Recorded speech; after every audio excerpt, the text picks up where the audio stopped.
G'day, Marianne Elliott from 360 Mortgage Solutions.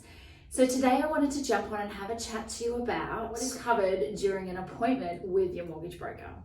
So typically a couple of the key areas I love to talk about when I meet with first home buyers is I love to get an idea of what their plans are to begin with.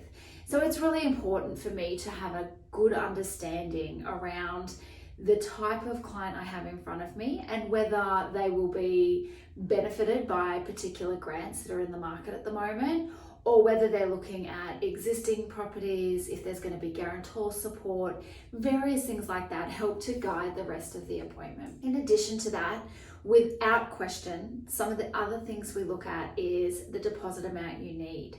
And what I do is I have a funding calculator where I can tally up the purchase price, and we use a ballpark figure for this typically.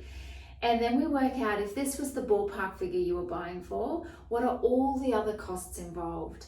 And during this part, I try and add in as much as I possibly can. So I'll over exaggerate the cost of a solicitor, I'll over exaggerate the cost of a building and pest inspection, and even add in there some stamp duty if it's relevant or other government fees.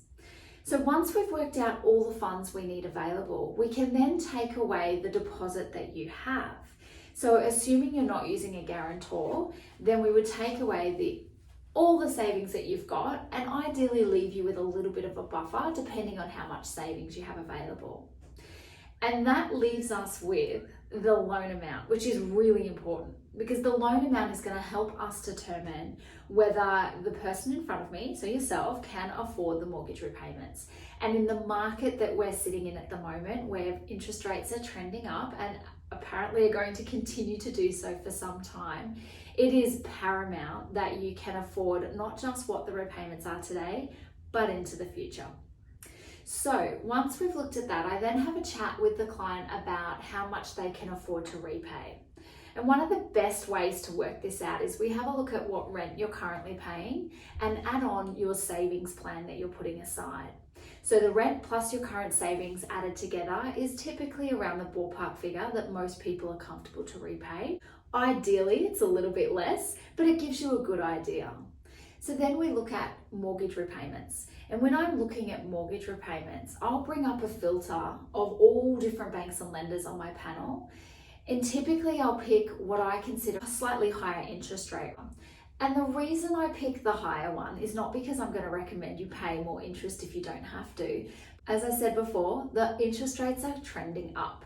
So the last thing I want to do is meet with a first home buyer 6 months before they're going to buy, give them a figure in their head that they're comfortable with and they start to work around, and then interest rates go up, and when they come back and meet with me when they're ready to hit the go button, all of a sudden interest rates are higher and the repayments higher as well.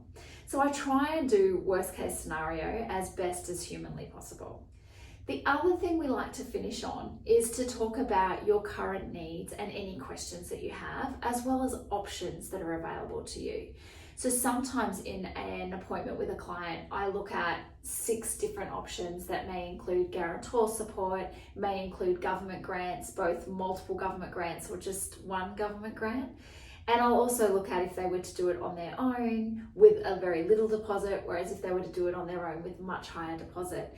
And this is really to try and educate you and guide the client around what their options are and what they can do. So after that appointment, I have no doubt that most of my clients are leaving with a little bit of a head spinning. In fact, some of the stuff that we talk about, they may even forget. So what I do to try and help with that is I'll follow up the following day with an email which covers what we talked about. I'll include the attachments of the comparisons we did along with the funding sheet so they can see all the different scenarios. And then ideally it will give them a basis so they can start to work off what their home buying journey is going to look like in the future. Now, timing for this appointment is probably the most crucial part. And the reason I say that is, as I said before, there's various different options that's discussed in the appointment.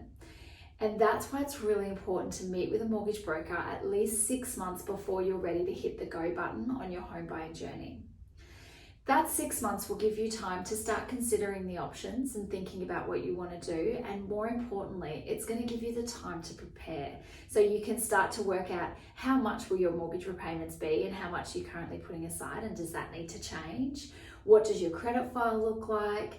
Everything else.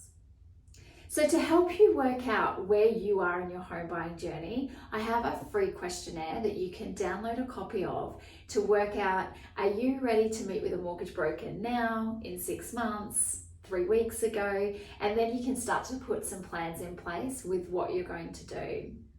Don't forget, meeting with a mortgage broker, particularly with myself, is free of charge. So you can have an online Zoom appointment from the comfort of your own couch without having to put any shoes on, but it's going to help guide you where you need to be. So if you want a copy of the free handout, make sure you click the button below. Otherwise, I also have the First Home Buyer program, which is an online course to guide you through everything you need to know to get you into your first home. So if that sounds like you, I'll pop the link below as well. That's it from me, guys. Other than that, have an awesome day, and I'll catch you guys next time.